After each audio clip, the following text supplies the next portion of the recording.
읽었던 그런 말씀이 사도 바울이 2차 전도 여행을 하는 중에 어디에 갔다 그랬어요? 지난주에 데살로니가에 갔잖아요.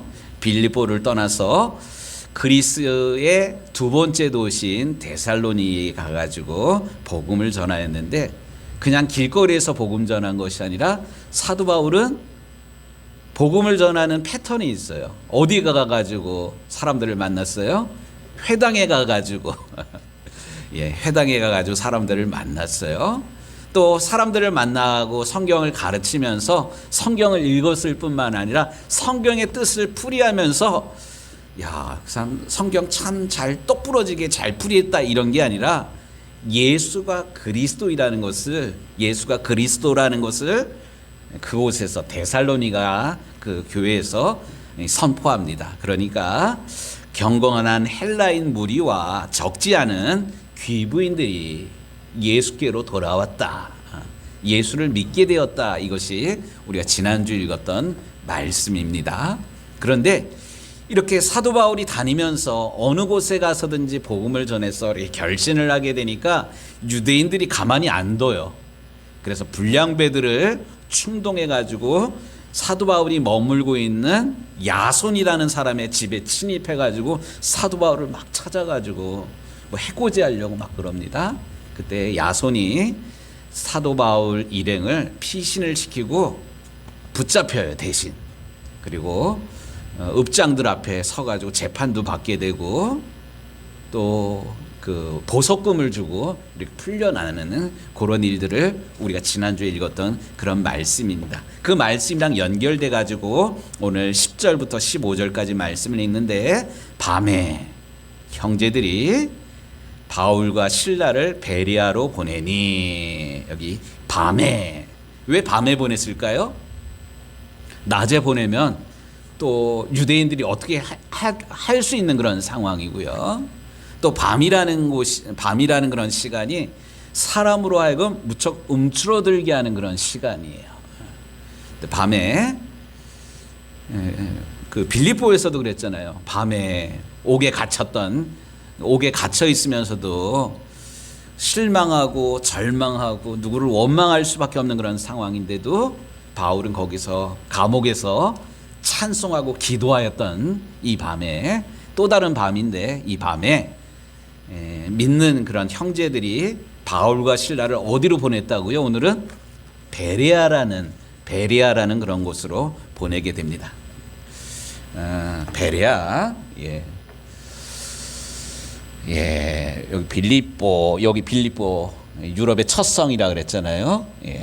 그리고 지난주에 데살로니가, 여기까지 와서 데살로니가에서 그 사단이 났어요. 그러니까 밤에 몰래 사람들이 믿음의 형제들이 베레아라는 그런 지역으로 바울을 보내게 됩니다. 이 베레아는 데살로니가에서 한 72km 떨어져 있는, 1시간 한 20분 정도 떨어져 있는, 그러니까 서울에서 이렇게 계산을 하면 한 천안 정도 거리라 그래요. 한 72km가 되는. 그러니까 가까운 거리는 사실 아니에요. 그 거리를 밤에, 깜깜한 밤에 불이 나게 또 두려움에 떨면서 이동을 했는데, 그 지금까지 사도 바울이 다녔던 그런 도시는 큰 도시예요. 유럽의 첫 성 빌립보, 또 그리스의 두 번째 큰 도시인 데살로니가, 큰 도시를 주로 사도 바울이 복음을 전하러 갔는데, 이 베레아는 큰 도시가 아니라 산골 동네예요.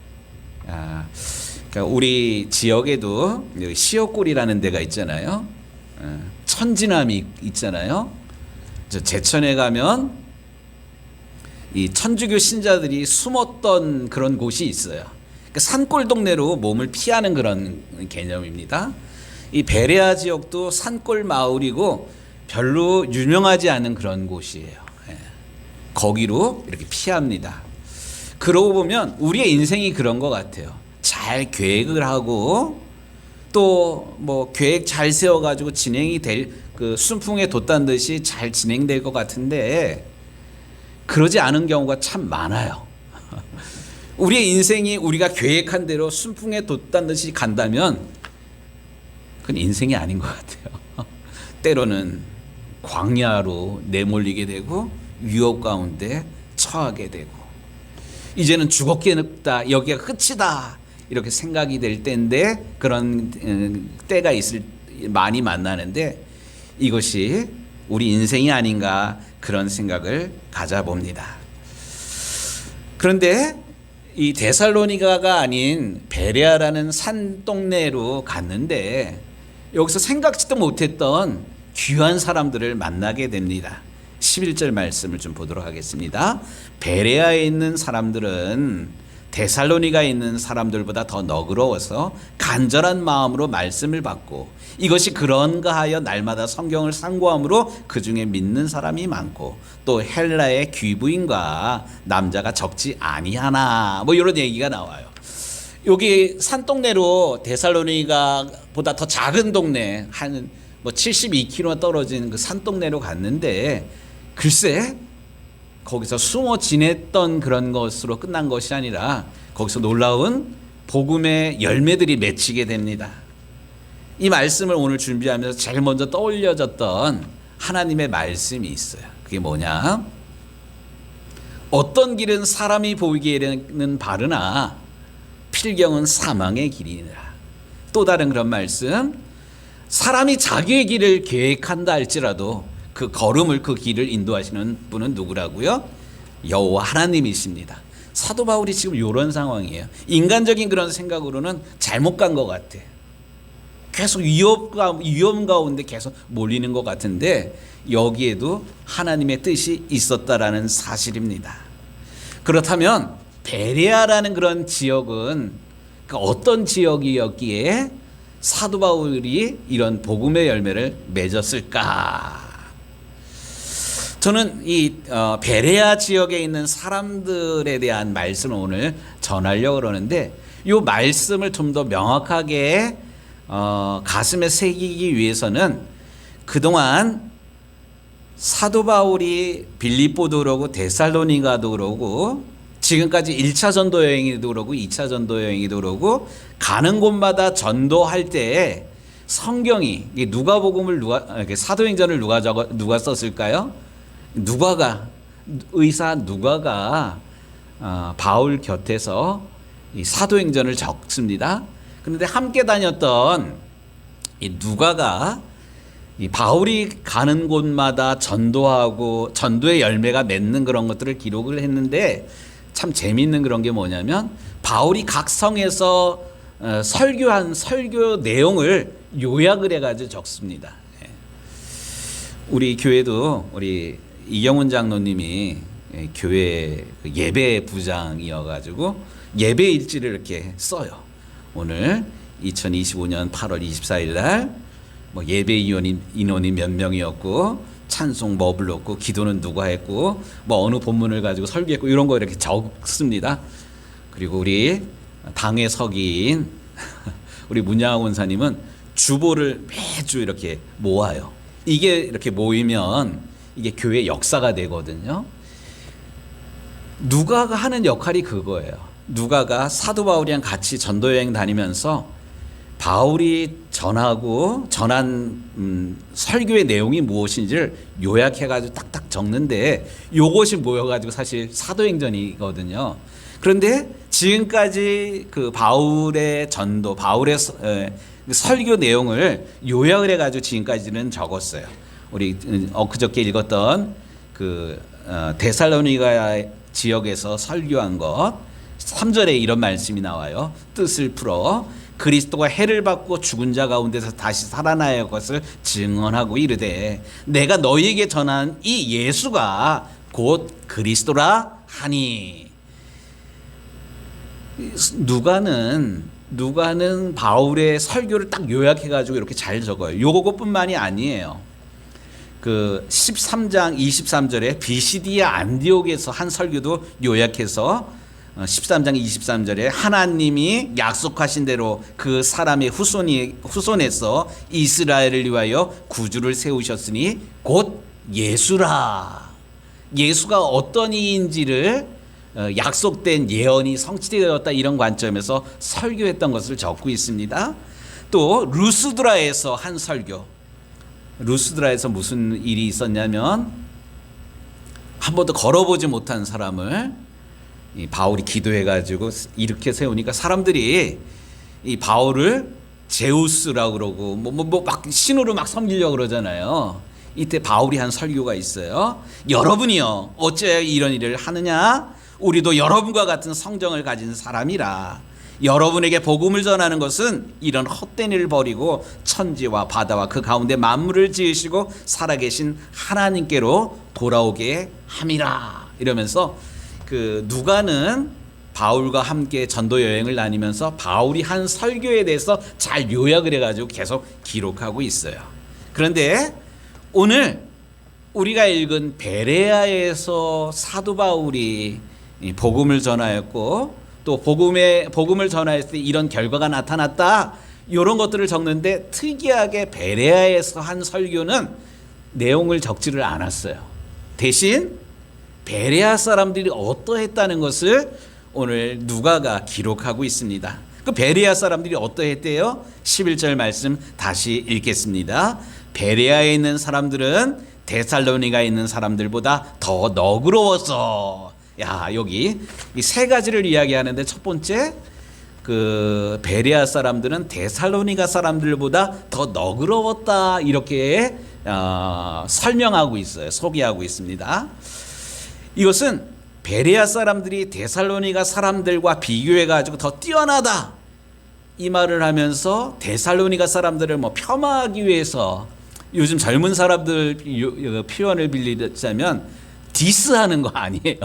디스하기 위해서 베레아 사람들은 이렇고 데살로니가 사람들은 형편이 없었다 이런 관점에서 적는 것은 사실 아닙니다. 이렇게 제가 주장하는 그런 이유가 있는데 데살로니가전서 2장 13절에는 데살로니가 교회 교인들을 생각하면서 사도 바울이 감사했던 감사의 내용이 나오고 있습니다. 다시 한번 좀 기억해 보십시오. 데살로니가전서 2장 13절 이러므로 우리가 하나님께 끊임없이 감사함은 너희가 우리에게 들은 바 하나님의 말씀을 받을 때에 사람의 말로 받지 아니하고 하나님의 말씀으로 받음이니 진실로 그러하다. 이 말씀이 또한 너희 믿는 자 가운데서 역사하느니라. 예. 우리가 약을 먹을 때요, 한약을 먹을 때, 양약 먹는 거는 먹으면 바로 효과가 나타납니다. 근데 한약은 바로 효과가 안 나타나잖아요. 그러니까 저희도 어릴 때 그 부모님이 또 할아버지가 보약 드실 때 기도하면서 이렇게 드시더라고요. 이 약 먹고 건강이 더 강해지게 해주십시오. 보호해 주십시오.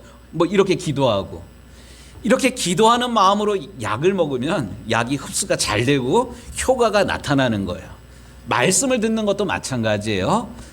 오늘 말씀을 이렇게 들을 때 강 목사가 책 읽고 책 요약해가지고 이렇게 전한다 이렇게 생각하는 것이 아니라 강단에서 선포된 말씀을 누가 주시는 거예요?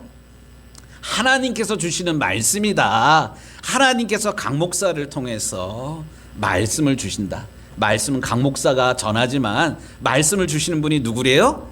하나님입니다. 아멘. 이런 마음으로 말씀을 들으면 더 큰 은혜가 되고 그 말씀이 우리를 치유하고 말씀이 우리를 새롭게 하고 말씀을 들을 때 우리의 믿음이 자라나는 것입니다.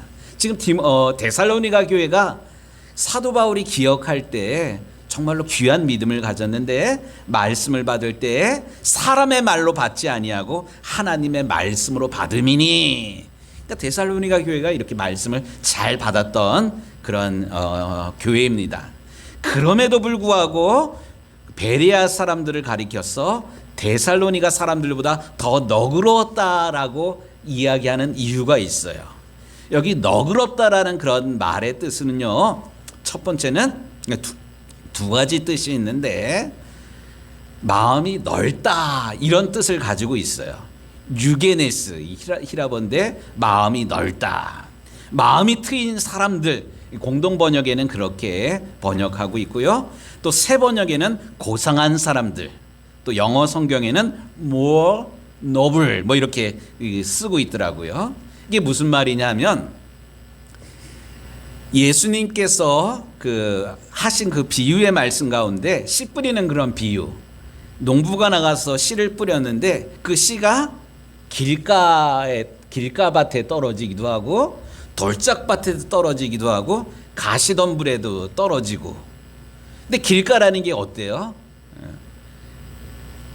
반질반질하잖아요. 이 뿌리 내리기가 쉽지가 않아요. 그러니까 우리가 사람이랑 이야기할 때 바늘로 찔러도 피 한 방울 나오지 않는 뭐 이런 사람들이 있잖아요. 이런 사람들이랑 이야기하면 이야기가 재미있어요. 어때요?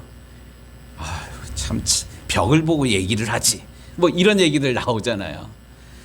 지금 베레아 사람들이 마음이 너그러웠다. 이것은 부드러운 마음을 가졌다라는 그런 뜻입니다. 예. 또 이 너그럽다라는 그런 그 단어의 뜻은 마음이 넓다라는 그런 뜻만 있는 것이 아니라 태생이 좋다, 좋은 가문에서 태어났다, 문벌이 좋다, 뭐 이런 뜻을 가지고 있습니다. 그런데 아까도 지도에서 우리가 살폈지만 데살로니가는 그리스 지역의 그리스라는 나라의 두 번째 그 도시입니다. 그런데 그거에 비하면 그 베레아는 산골 동네예요.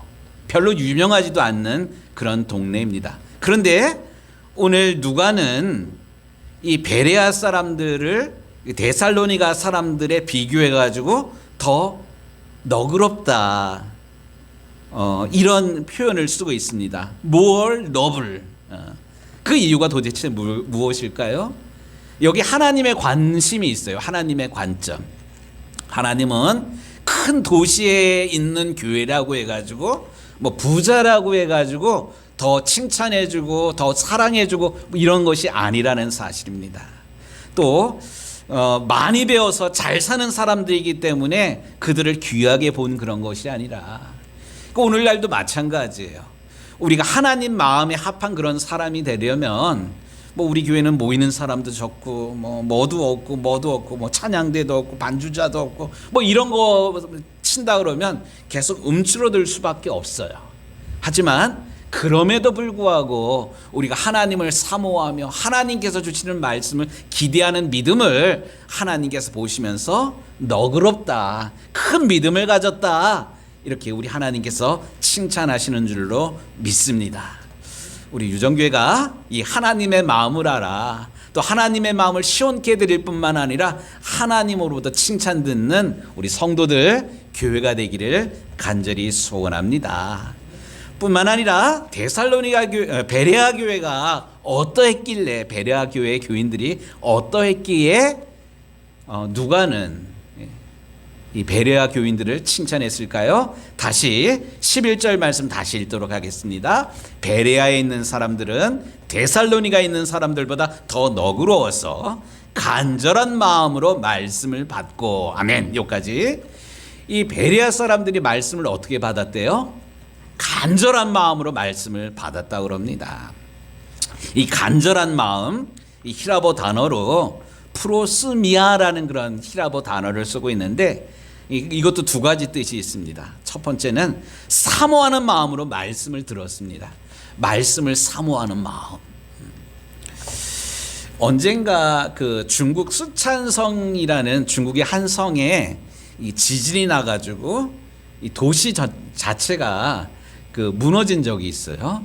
그런데 이 갇혀 있는 이 건물이 무너지고 뭐 이래가지고 한 아이가 한 20일 만에 이렇게 발견이 됐어요. 20일 만에 발견이 됐는데 이 아이한테 물을, 이 구조대가 목말라 하고 있는 그 아이한테 20일 만에 물을 줬어요.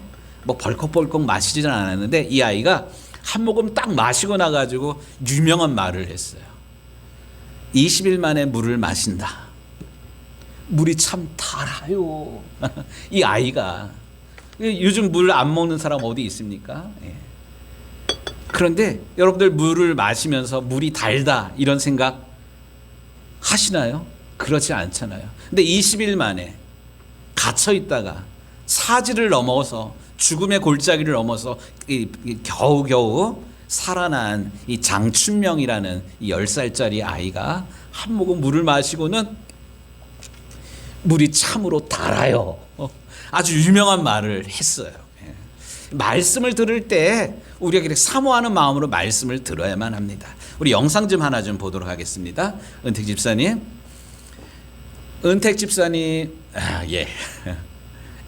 이게 중국 지하교회 교인들에게 이제 성경책이 전달됐을 때 어떤 상황인지 밑에 플레이가 있어요.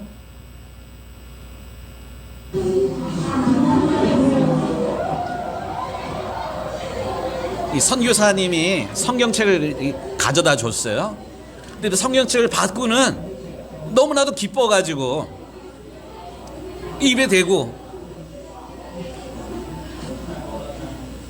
야, 얼마나 성경책을 갖고 싶었으면, 내 성경책을.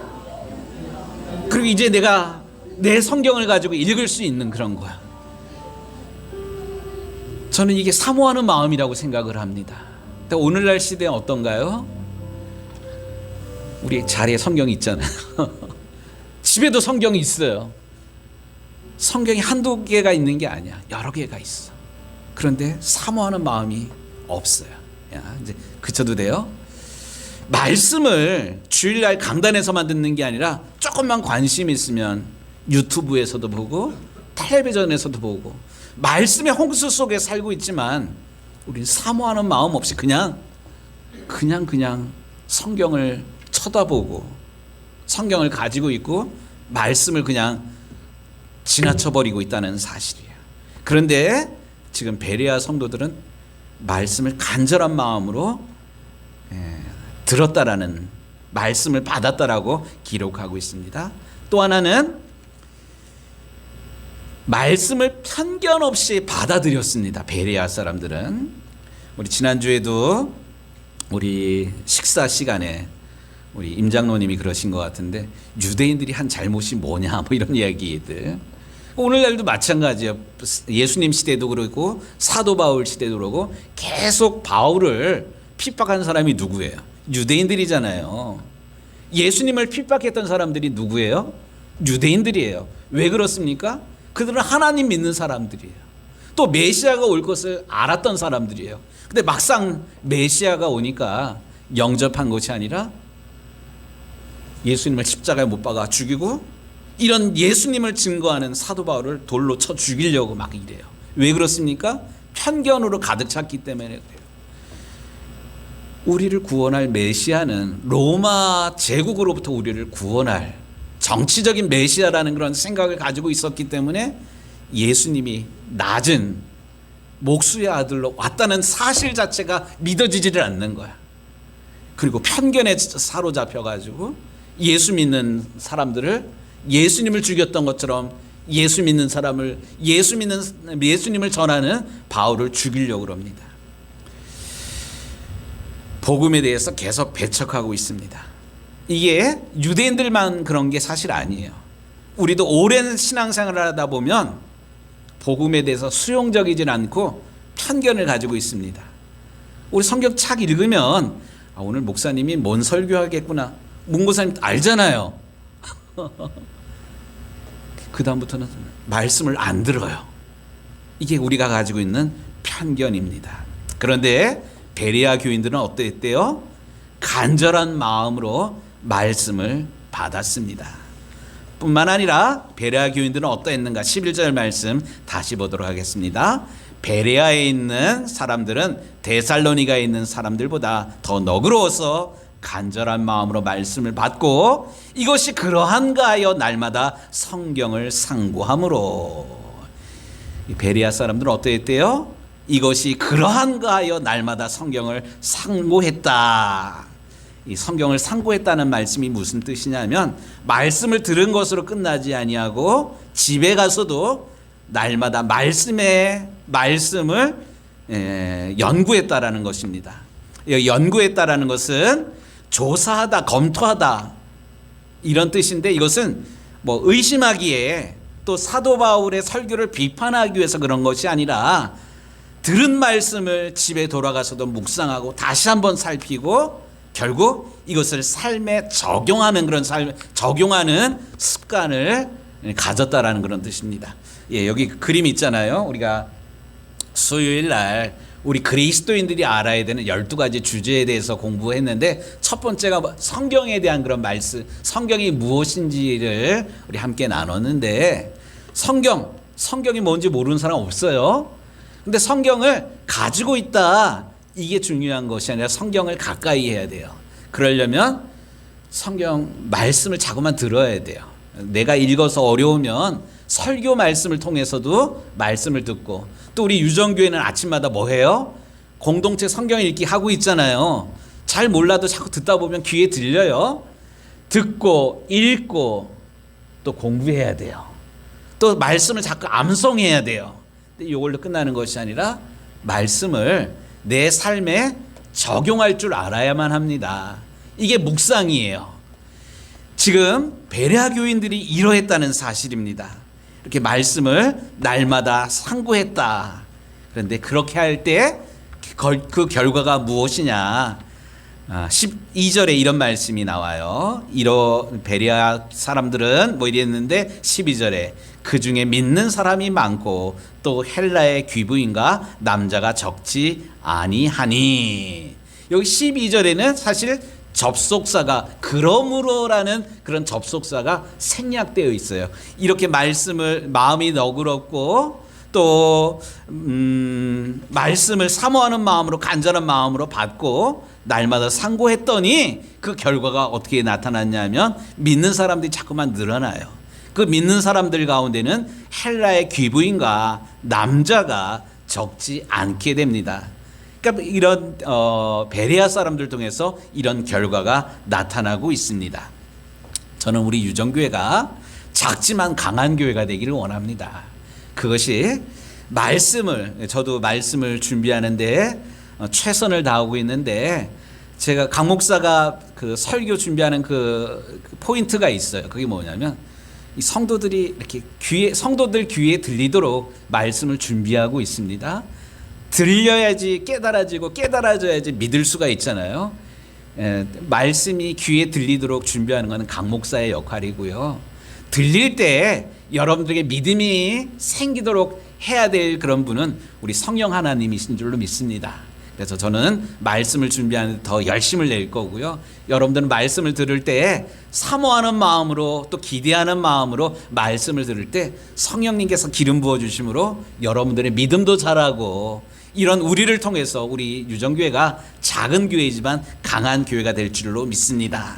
그런데 오늘 이제 말씀 이제 결론 부분인데요. 참 재미있는 그런 것이 있습니다.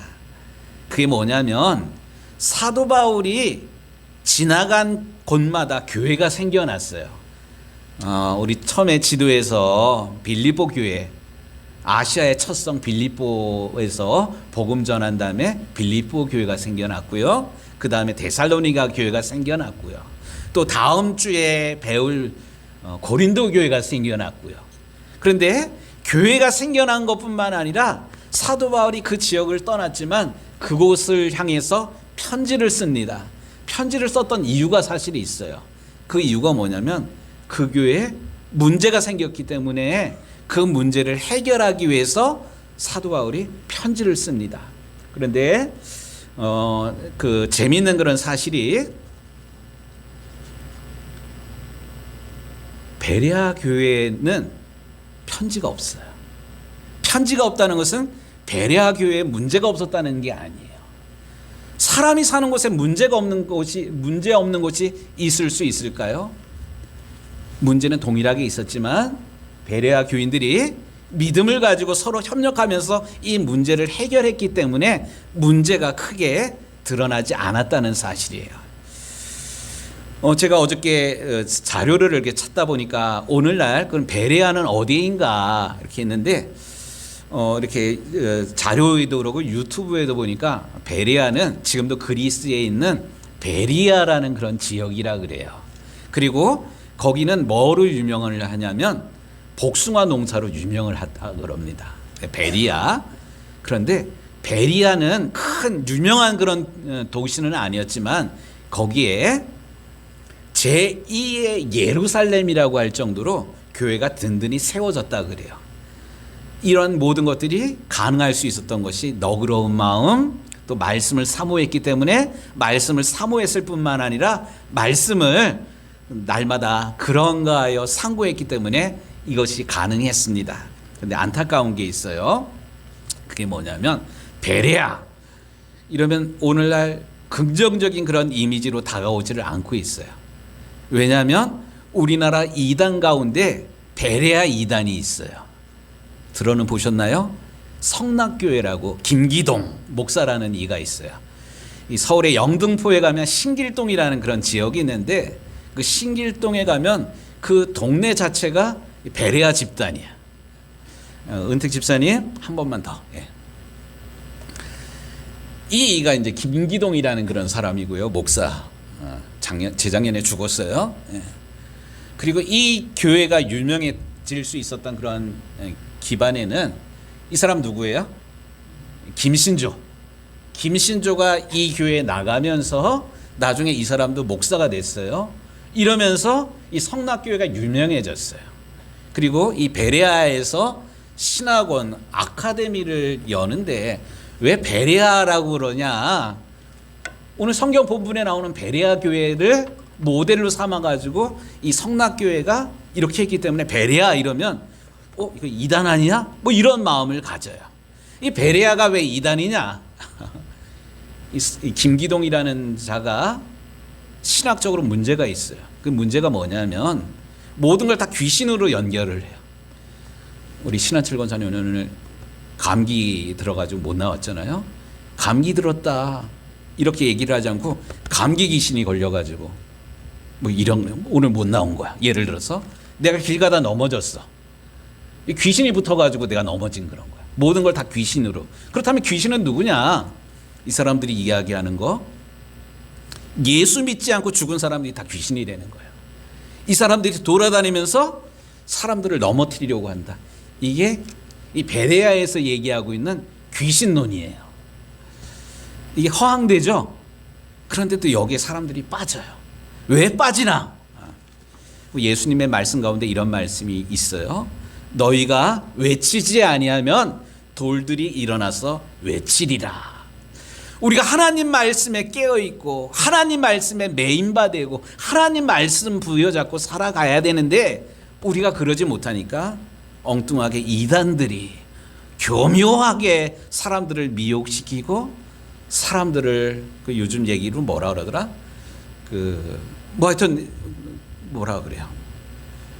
가스라이팅 시켜가지고 여기에 쏙 이렇게 빠져들게 만들고 있다는 사실이에요. 저는 우리 유정교회가 작은 교회지만 강한 교회가 되기를 원한다 그랬지 않습니까? 우리 유정교회 모든 성도들이 말씀으로 훈련되고 말씀으로 무장되고 말씀이 오늘 나에게 주시는 하나님의 음성으로 받아들일 뿐만 아니라 말씀을 나의 삶에 적용함으로 인해서 우리 유정교회가 베레아 교회처럼 든든하게 세워지며 든든하게 세워진 우리 유정교회를 통해서 이 땅에 목마른 영혼들을 주께로 잘 인도하는 그런 교회가 되기를